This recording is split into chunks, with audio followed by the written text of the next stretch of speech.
नमस्कार साथियों, मैं राव गुप्ता आपका लक्ष्य ऑफिशियल के प्लेटफॉर्म पे आपका हार्दिक स्वागत करता हूँ। साथियों, आप हमसे पढ़ रहे हैं जीएस में आज आपको टॉपिक पढ़ाने वाला हूँ, वो पढ़ाने वाला हूँ कार्य ऊर्जा शक्ति। साइंस का चैप्टर है। बहुत ही ज़्यादा प्रश्न यहाँ से पूछे जाते हैं। यहाँ से न्यूमेरिकल प्रश्न कैसे पूछे जाते हैं, हर तरीके के प्रश्न यहाँ पर जो पूछे जाते हैं परीक्षा में, सबके बारे में मैं आपको बताने वाला हूँ। साथियों, सभी से कहना चाहता हूँ कि आप लोग कॉपी और पेन लेकर नोट्स जरूर बनाएं, क्योंकि परीक्षा के टाइम पे ये नोट्स बहुत ही ज़्यादा महत्वपूर्ण होंगे।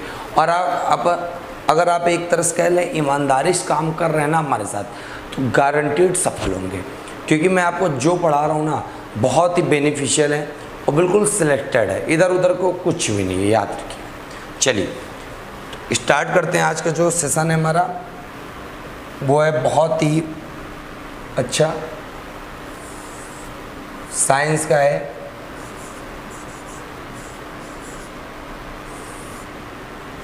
Work, power and energy. एक तरह से कह सकते हो वर्क मतलब कार्य, एनर्जी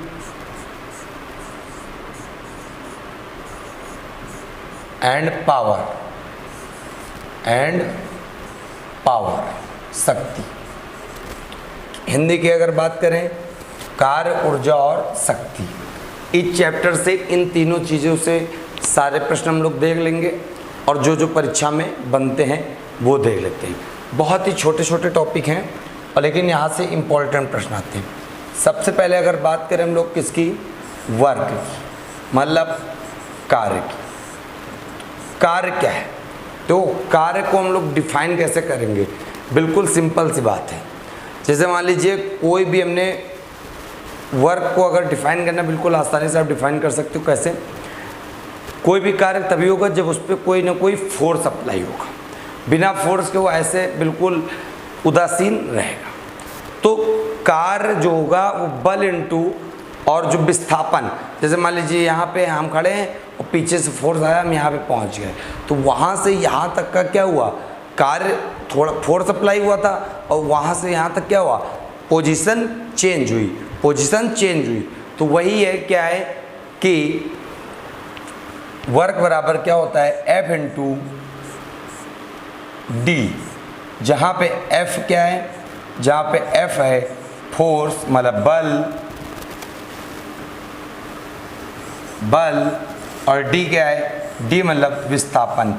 तो कार्य का बहुत अच्छे से आप डिफाइन कर सकते हो क्या, कि बल और विस्थापन के गुणनफल को क्या कहा जाता है, बल एवं विस्थापन के गुणनफल को कहा जाता है कार्य। क्लियर है बात। कार्य का यही बात करें, मात्रक क्या है, यूनिट। कार्य की यूनिट जो है ना बहुत सिंपल है, याद रखिएगा, जूल। कार्य का मात्रक है जूल।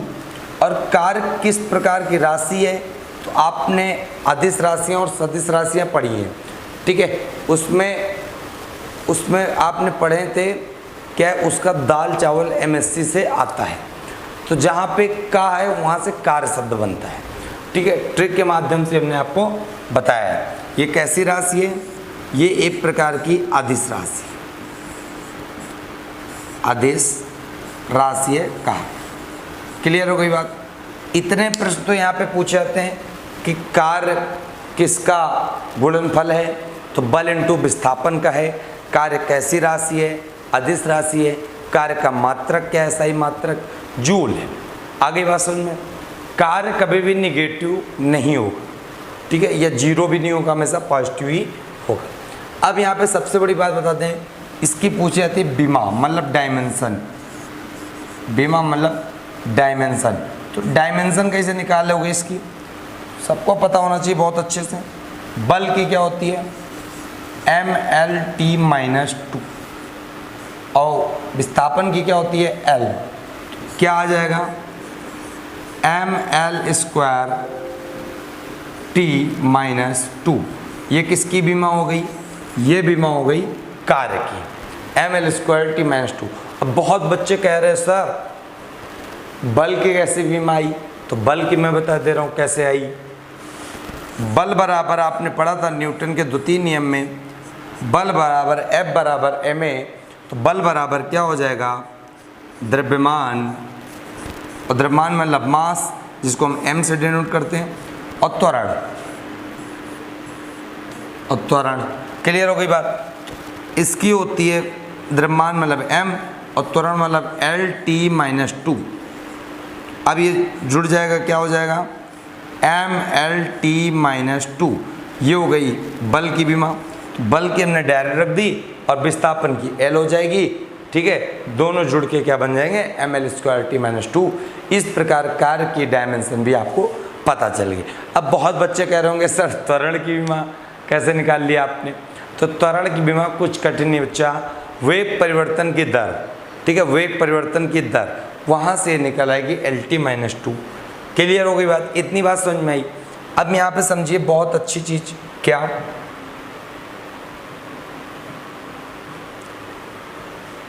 कार्य बराबर W बराबर वर्क बराबर F/d cos थीटा भी होता है जब कहीं पर भी वर्क हुआ होता तो, और थीटा मतलब जितने डिग्री का कोण बनना होता है। ठीक है, तो एक पेपर में प्रश्न होता है कि थीटा के किस मान के लिए, थीटा के किस मान के लिए कार्य अधिकतम होगा और थीटा के किस मान के लिए कार्य न्यूनतम होगा। क्लियर है बात, तो समझिए बात को बहुत अच्छे से। आपको पता होना चाहिए cos 0 बराबर क्या होता है और cos 90 बराबर क्या होता है। ये बेसिक सा प्रश्न है, बहुत अच्छा सा। 0 बराबर 1 और 90 बराबर 0। क्लियर बात, ये मान आपको याद होने चाहिए जब साइन थीटा और cos थीटा आपने पढ़े होंगे। ना पता हो तो याद रखिएगा, 0 बराबर 1 और cos 90 बराबर 0। तो सिंपल सी बात, जब यहाँ पर हम क्या रख देंगे, W बराबर, यहाँ पे अगर हम रख दें W बराबर F/d और cos थीटा, थीटा की जगह हम रख दें जब 0, तब यहाँ पे 0 रख दे तो मान क्या हो जाएगा 1। सिंपल सी बात, W F/d निकल आएगा, अर्थात कह सकते हो थीटा का मान 0 रखने पर क्या निकलेगा, मैक्सिमम। वर्क का क्या होगा, मैक्सिमम होगा, अधिकतम होगा। यहीं पर आप थीटा की जगह 90 रख दो और 90 का मान क्या होता है, cos थीटा का 0। तो ये जब 0 हो जाएगा तो पूरा का पूरा क्या हो जाएगा, 0। ठीक है, पूरा का पूरा हो जाएगा 0। तो W बराबर क्या निकल आएगा, 0। अर्थात एक तरह से कह सकते हो जब थीटा क्या होगा, 90 होगा, तो वर्क क्या होगा, वर्क न्यूनतम होगा, मिनिमम। क्लियर हो गई बात। आसानी से उम्मीद करते हैं आपको ये सारी चीज़ें समझ में आ गई होंगी। वर्क की डिफिनेशन आपने जानी कि बल इंटू विस्थापन के गुणनफल को कार्य कहते हैं, और यूनिट जूल। राशि कैसी है, राशि है अदिश राशि, और मात्रक कैसा है, जूल है। और बीमा इसकी निकाली तो Lt-2L निकला। तो यहाँ पे बल की नहीं पता थी, बल की अलग से हमने बता दिया आपको। अच्छा, तो इतनी बात आसानी से आपको समझ में आ गई। और ये पूछा जाता है कि जो थीटा होता है या कार्य होता है किसके मान के लिए अधिकतम होता है और किसके मान के लिए न्यूनतम होता है। आसानी से आपको पता चल गया, जब थीटा बराबर 0 होगा तो कार्य अधिकतम होगा, और थीटा बराबर जब 90 होगा तो कार्य न्यूनतम होगा। तो आसानी से भी आपको कॉन्सेप्ट क्लियर हो गया होगा, उम्मीद करते हैं। चलिए अब बात करते हैं यहीं पर।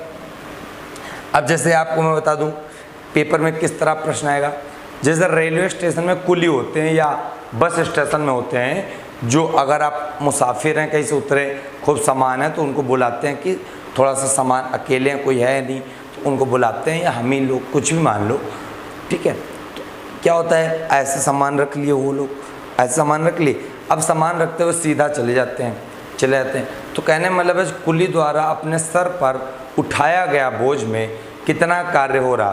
तो सिंपल सी बात है, वर्क वो क्या कर रहे हैं, बल तो लग रहा है, लेकिन डिस्प्लेसमेंट क्या है, डिस्प्लेसमेंट जो है वहाँ पर क्या है, 0 हो रही है। ठीक है, डिस्प्लेसमेंट 0 हो भी रही है, एक तरह से कह सकते हो, ये कह सकते हो जो कोण बनना, कोण वो क्या बनना, वो 90 का बनना, पूरा सीधा सीधा बनना 90 का। तो थीटा बराबर जब 90 हो जाएगा 0 आ जाएगा, मतलब वर्क मिनिमम होगा। आगे बात समझ में, वर्क वहाँ पर शो नहीं होगा।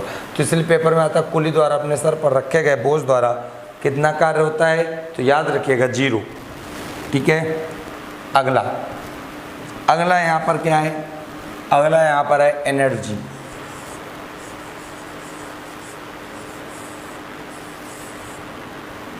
एनर्जी मतलब ऊर्जा। किसी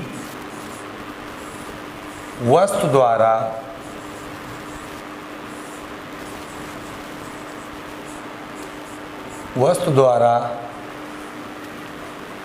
कार्य करने की क्षमता, कार्य करने की क्षमता क्या कहलाती है, ऊर्जा कहलाती है। आ गई बात समझ में, किसी वस्तु द्वारा कार्य करने की क्षमता क्या कहलाती है, ऊर्जा कहलाती है।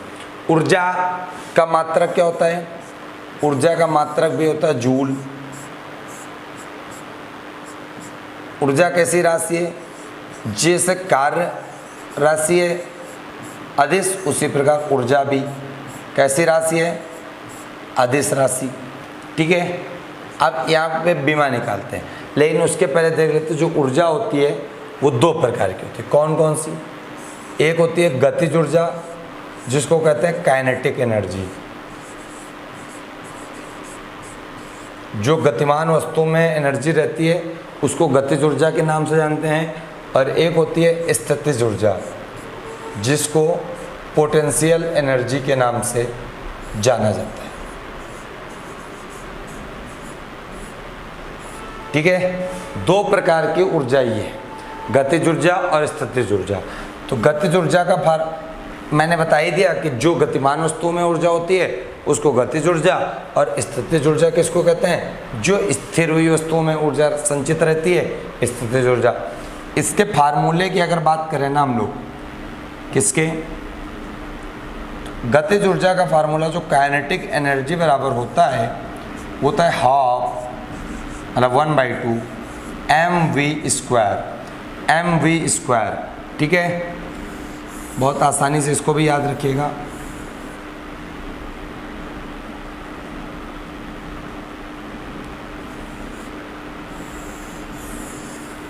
बहुत ही महत्वपूर्ण है। इसका जो फार्मूला होता है ये होता है पोटेंशियल एनर्जी बराबर mgh। अब यहाँ पे एक एक टर्म मैं आपको बता दूँ, यहाँ पर जो आपको पता ही चल गया होगा, हाफ तो एक प्रकार से क्या है, अंक है, संख्या है, m क्या है, मास है, v क्या है, वेलोसिटी है, p पोटेंशियल एनर्जी, m बराबर मास है, g बराबर क्या है, ग्रेविटी है, त्वरण, h क्या है, ऊंचाई है। ठीक है, इसका क्या है, पेपर में इससे क्या क्या प्रश्न आते हैं तो वो हम लोग देखते हैं अभी न्यूमेरिकल में। पहले हम इसकी याद कर लेते हैं ऊर्जा की बीमा। चाहे ऊर्जा की बीमा आप इससे निकालो तब भी वही निकलेगी, उससे निकालो तब भी वही निकलेगी। कैसे, तो वो देखते हैं हम लोग। इससे अगर निकालते हैं, देखो जब बीमा होती है तो ये नंबर मैटर नहीं करते, ये हाफ वाला नंबर मैटर नहीं करेगा। एम है, मास का एम ही रहेगा। वी मतलब वेग क्या क्या होता है, वेग का होता है LT-1, और त्वरण का क्या होता है LT-2। वेग का LT-1 होता है और स्क्वायर लगा हुआ है, तो क्या हो जाएगा mL²T-2। तो देखो बीमा क्या निकल के ही mL²T-2। तो आपको कुछ याद आ रहा है, क्या याद आ रहा बच्चा, याद ये आ रहा कि ये जो बीमा निकली ये सेम बीमा किसकी थी, कार्य की थी। तो एक प्रकार आपको पता चल गई कि कार्य एवं ऊर्जा की बीमा समान होती है। इसीलिए पेपर में प्रश्न आता है कि निम्नलिखित में से कार्य की बीमा किसके समान है, तो आप आसानी से बता दोगे कार्य और ऊर्जा की बीमा आपस में समान होती हैं, mL²T-2 दोनों की होती है। आगे बात समझ में, बहुत ही बारीकियों से समझना प्रश्न को। ठीक है, चलिए यहाँ पे बात करते हैं हम लोग। अब यहाँ पे क्या, जैसे इससे निकालना चाहते हैं आप तब भी निकल आता, ठीक है, तब भी निकल आता। चलिए यहाँ पे देखते हैं किस प्रकार प्रश्न आते हैं।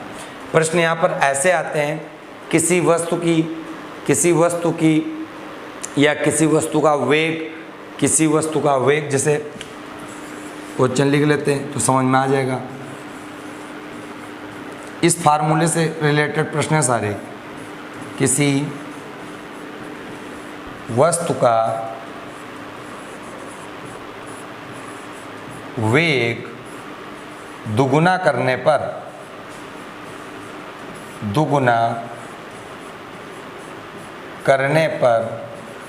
उसकी गतिज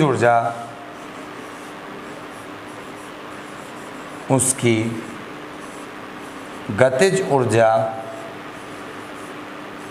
पर क्या प्रभाव पड़ेगा, मतलब बढ़ेगी कि घटेगी, क्या होगा। इस तरह के प्रश्न तो आपको आते ही आते हैं, आप यहाँ पर आसानी से सीख जाओ।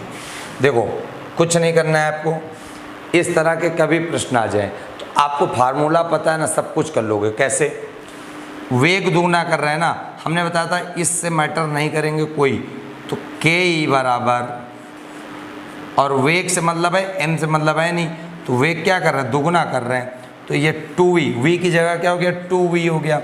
अब इसी का स्क्वायर कर दो तो 4v आ जाएगा, 4v स्क्वायर v के ऊपर लगा रहेगा, तो गतिज ऊर्जा क्या हो जाएगी, 4 गुना बढ़ जाएगी। ठीक है, 4 गुना बढ़ जाएगी, 4 गुना बढ़ जाएगी।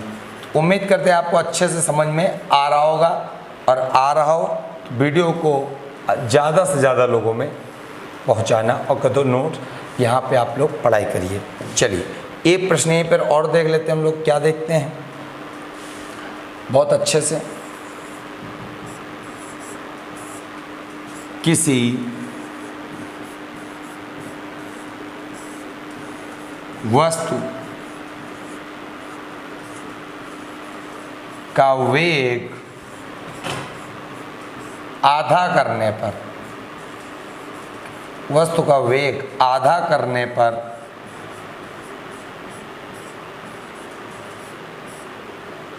उसकी गतिज ऊर्जा पर क्या प्रभाव पड़ेगा।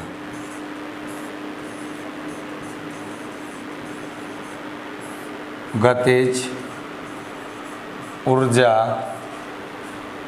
पर क्या प्रभाव पड़ेगा।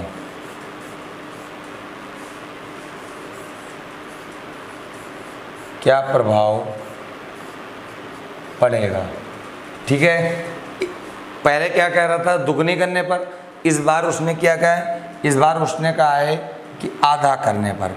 तो सिंपल सी बात है कि ही ऐसे हाफ से कोई मैटर नहीं करता, तो वेग ही आधा करना है, तो वी क्या हो जाएगा, इस बार हाफ हो गया, स्क्वायर लगा रहेगा, तो क्या प्रभाव हुआ, कुछ नहीं हुआ, तो वी स्क्वायर ऊपर रहेगा, अपान 4 रहेगा, तो गतिज ऊर्जा क्या हो जाएगी, गतिज ऊर्जा 1/4 हो जाएगी। के क्या हो जाएगी, 1/4 गुना हो जाएगी, गुना होगी, गतिज ऊर्जा 1/4 गुना हो जाएगी। आसानी से प्रश्न बड़े आसानी से आप कर ले जाओगे, ये हमें विश्वास है। ठीक है, आपको ये आसानी समझ में आ गए होंगे।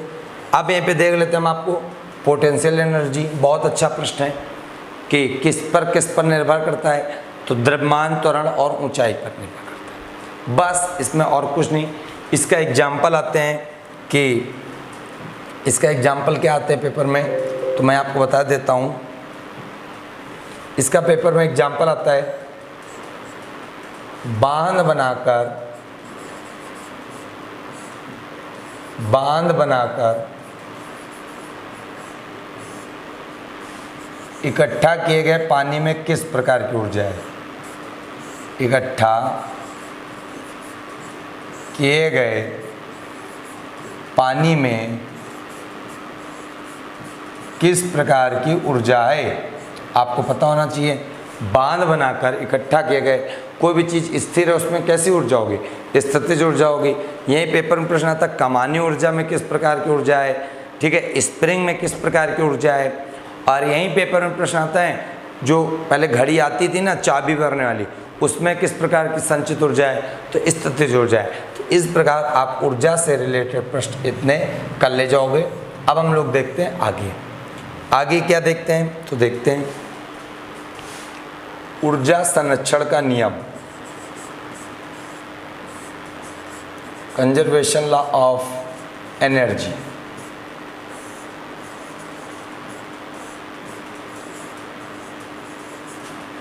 ऊर्जा संरक्षण का नियम, ये क्या होता है देखते हैं हम लोग। याद रखिएगा, ऊर्जा संरक्षण कुछ नहीं है। ऊर्जा ना तो उत्पन्न की जा सकती है, ऊर्जा ना ही उत्पन्न की जा सकती है, और ना ही नष्ट, ना ही ऊर्जा उत्पन्न की जा सकती है और ना ही नष्ट की जा सकती है। याद रखिएगा, केवल ऊर्जा क्या की जा सकती है पता है, केवल ऊर्जा जो की जा सकती है वो की जा सकती है एक रूप से दूसरे रूप में, एक रूप से दूसरे रूप में परिवर्तन, दूसरे रूप में परिवर्तन मतलब चेंज की जा सकती है। इसीलिए ऊर्जा रूपांतरण के कुछ उदाहरण भी हैं, तो उनको भी देखते हैं।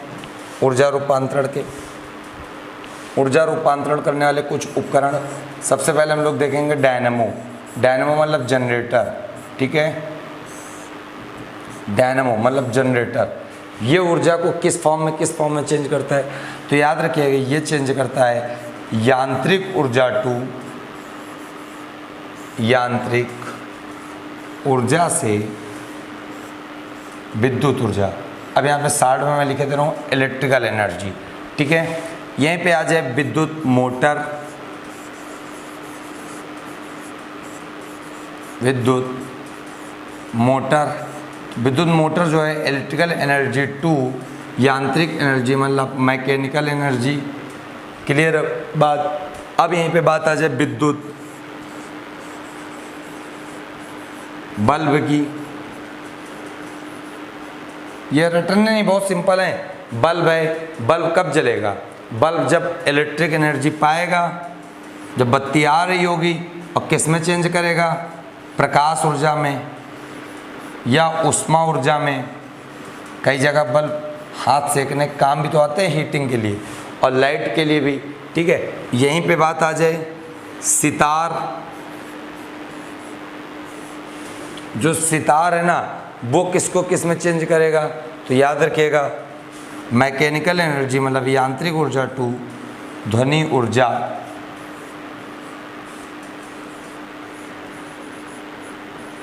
ध्वनि ऊर्जा में। क्लियर है बात। अब यहीं पे आ जाए माइक्रोफोन।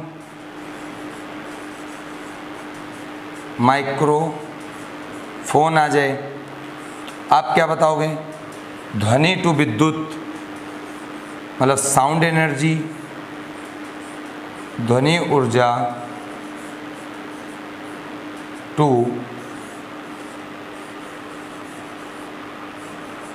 विद्युत। क्लियर बात। ध्वनि ऊर्जा टू विद्युत, डायनामो, विद्युत मोटर, बल्ब, सितार, माइक्रोफोन आसानी से आपको समझ में आ गए। यहीं पे देख लेते हैं हम लोग लाउड स्पीकर। लाउड स्पीकर किस में चेंज करता है, विद्युत ऊर्जा टू साउंड एनर्जी में, ठीक है। आसानी से समझ में आ रहा होगा मजे से। ट्यूबलाइट, ट्यूबलाइट किस में चेंज करता है, तो ट्यूबलाइट बदलता है इलेक्ट्रिक एनर्जी टू प्रकाश ऊर्जा या ऊष्मीय ऊर्जा।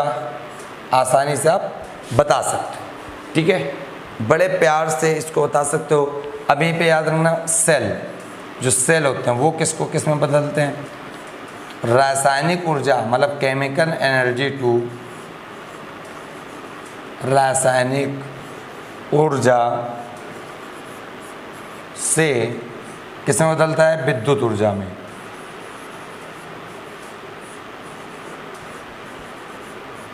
उम्मीद करते सभी साथियों को इतना अच्छे समझ में आ गया होगा।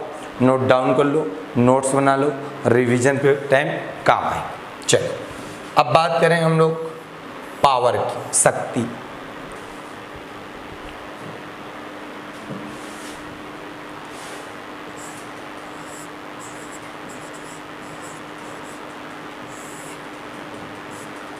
पावर, ठीक है। पावर क्या होती है? मतलब शक्ति। तो याद रखिएगा, कार्य करने की दर को, कार्य करने की दर को क्या कहते हैं? शक्ति कहते हैं।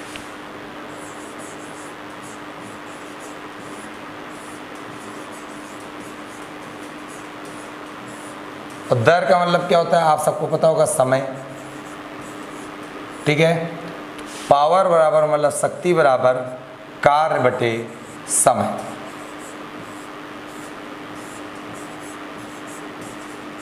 कार्य बटे समय। अब यहीं पे मात्रा का अगर निकालें तो कार्य का मात्रा क्या होता है? जूल और बटे सेकेंड, ठीक है, जूल बटे सेकेंड। और यहीं पे याद रखिएगा, जूल बटे सेकेंड जहाँ पे दिखता है ना, वो 1 वाट के बराबर होता है, 1 वाट के बराबर। इस प्रकार शक्ति का मात्रक क्या होता है? शक्ति का जो यूनिट होती है वो क्या होती है?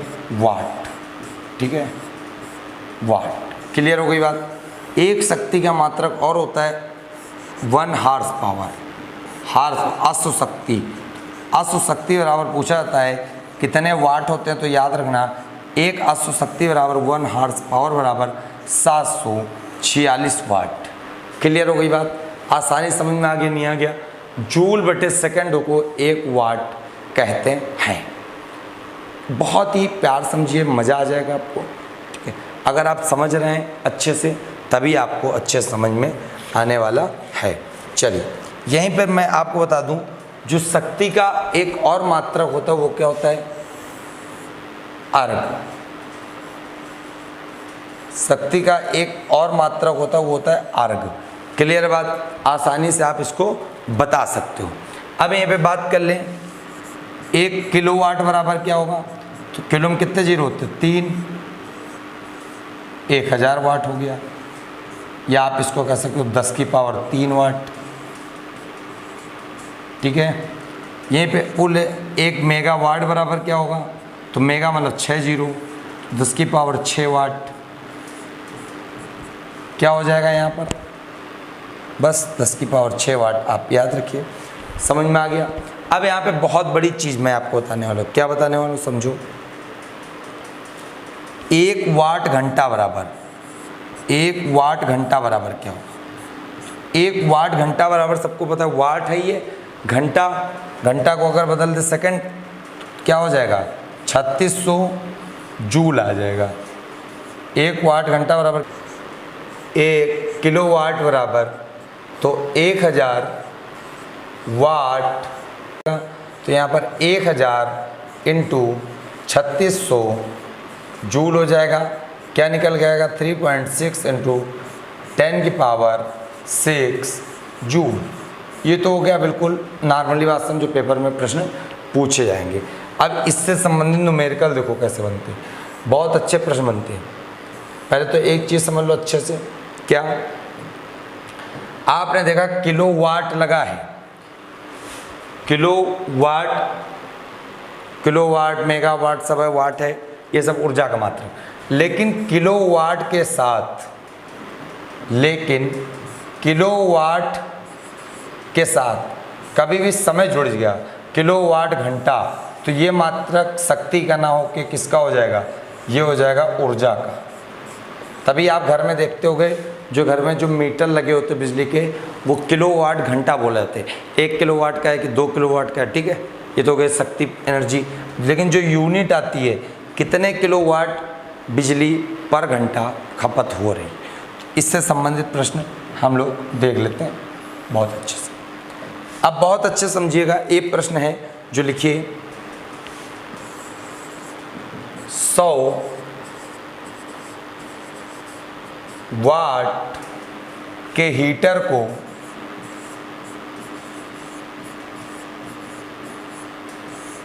100 वाट के हीटर को 2 घंटे तक चलाने में 2 घंटे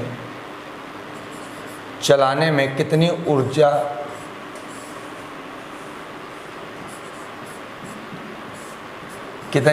खपत होगी? कितनी ऊर्जा खपत होगी?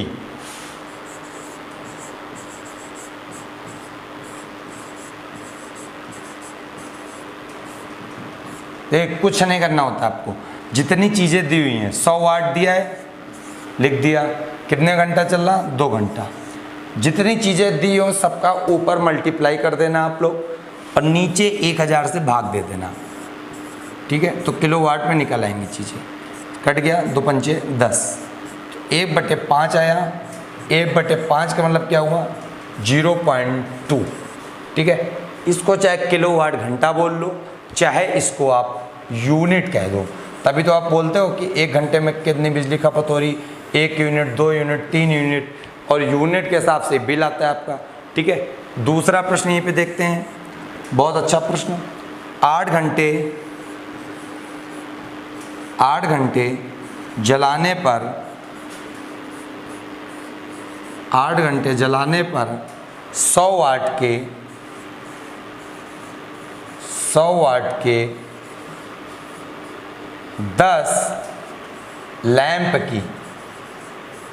10 लैंप की मासिक खपत कितनी होगी?